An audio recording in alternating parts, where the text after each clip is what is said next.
All right, welcome back to the Artist Connection podcast. This is Matt Kasar with today's very special guest, a hero of mine, really, Mr. Jeff Keith from Tesla. Welcome, sir. Thanks, man. I appreciate that.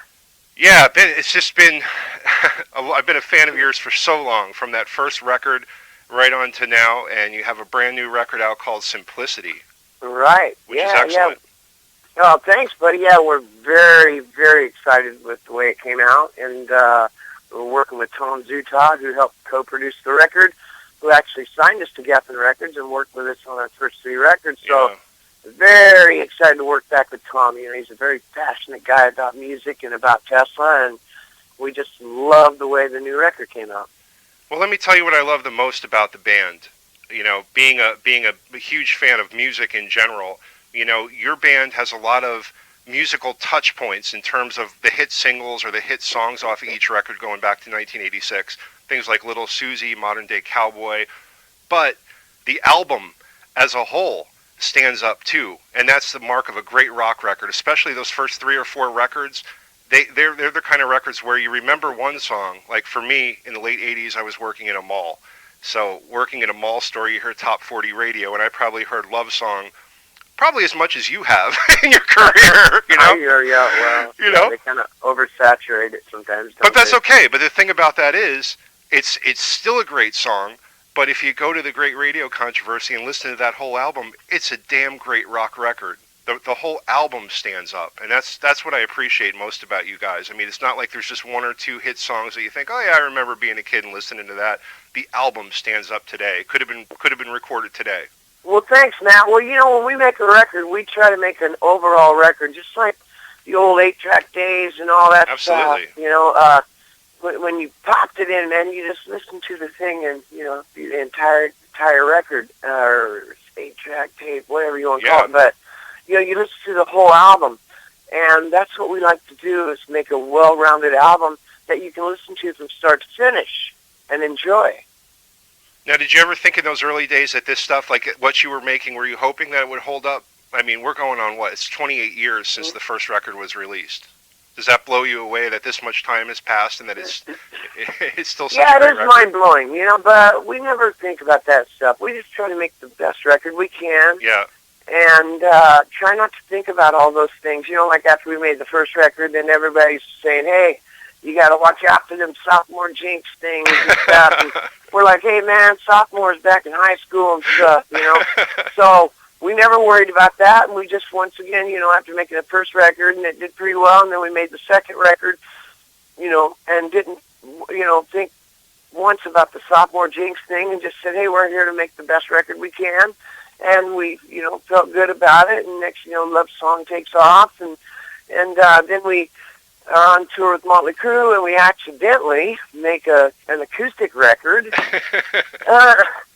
that blows up, and that's our biggest record to date, our biggest selling record.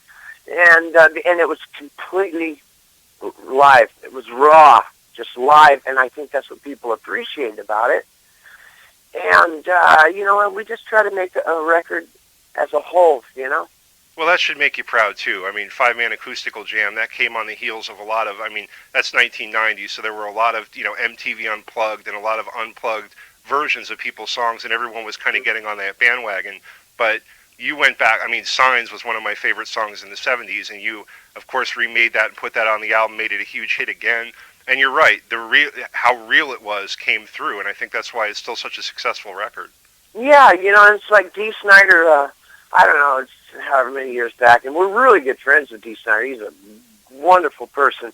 And he said a remark, I think, on VH1 or whatever it was, and he goes, yeah, well, thanks, Tesla, you know, like kind of for setting a mark for all the bands to have to take their songs and play them acoustically. But he said it in a great, you know, like a respectful way, you know, of like just saying, like, you know, kind of set some standards for bands to have to step up and play their songs acoustically. But we didn't start that stuff. It was an accident. We were out on tour with Motley Crue. We had 2 nights off in a row because they had some prior commitments in these 5 major cities. And we just said, hey, let's try to find a club that'll let us play our songs acoustically, and we'll each pick a cover song. And you know, and Troy picked Lodi. He's born in Lodi. B-Dub, well, it's Brian Wheat. B-Dub picked, you know, like a Beatles song Yeah. because Beatles were his favorite band. And then Frank picked Truckin', which we incorporated Coming at You Live into Truckin'. And then Tommy picked, Mother's Little Helper by the Rolling Stones. And so I grew up 6 years and graduated high school majoring in FFA, Future Farmers of America, of all things, Wow. out of Oklahoma. And Signs was pretty good hit back there. And so when I said, well, I choose the song Signs, a lot of the guys in the band go, well, we don't know what the song is. We've never heard it. Really? So get a copy of it and we'll learn it. And so I dug up a copy of it and we learned it. And next thing you know, it's just a major hit. It blows up. Yeah. So that was a total accident. We did not mean for that.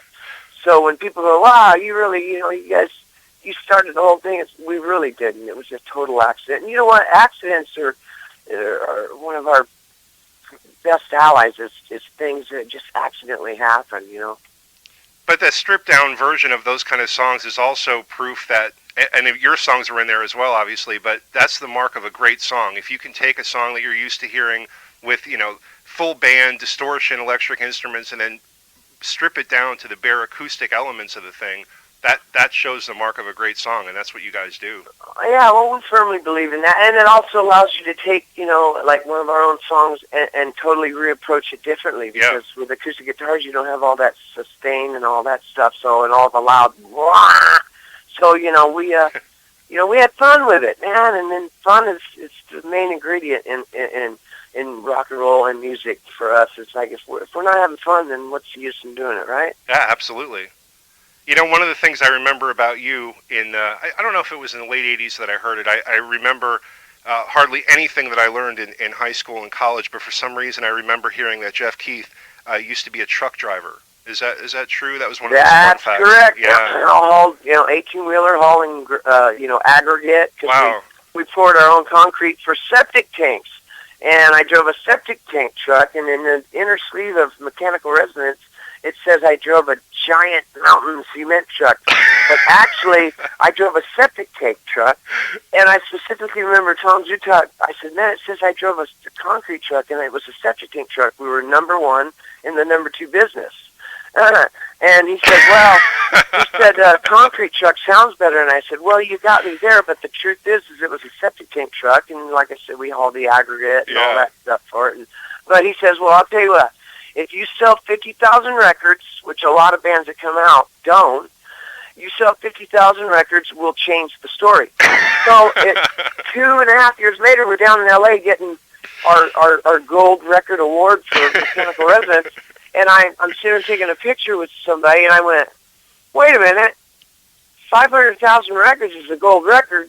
We're supposed to change the story at 50,000. If we sold 50,000, I turned to Tom, and I said, Tom, we're supposed to change the story. If we sold 50,000, we just sold 500,000. He goes, come on, dude, don't make me go in and change it now. And I went, all right, fine. So when I do interviews like this, that's when I'll let the truth be known. You always set the record straight. I love it. Yeah. You have a great voice. You have one of those, just classic rock voices where it's raspy where it needs to be. It's kind of mellow and sweet where it needs to be too in other parts of the songs. How do you maintain that all these years? Is there something special that you do, or that's how you sound, that's how you sing? It's just the love of music. When them guys start playing them guitars and them drums and the bass, and they just play the songs that we have written, I just love it, and I'm feeding off that and feeding off the crowd, and it's what can I say? All natural. I never grew up. We took a few little vocal lessons, just me, la la la la la la la la, just a few little lessons like that way back in the City Kid days when we were a club band in Sacramento. But other than that, it's just all natural, and I just feed off the music, and it drives me, and it just pushes me to the point to where it just comes out, Oh, that's great. Another struggle that I think you guys have had, especially in the late 80s into the 90s, and this, I think it still happens to bands today, but what to call you, what to categorize you. And I know, obviously, you're a rock band, but are you, like you said, you toured with Motley Crue, and Motley Crue was in, maybe in the later phases of their glam days, but there was a lot of leather, there was a lot of makeup, and you guys went out there in jeans and T-shirts and still rocked it, but you're up there on stage with people who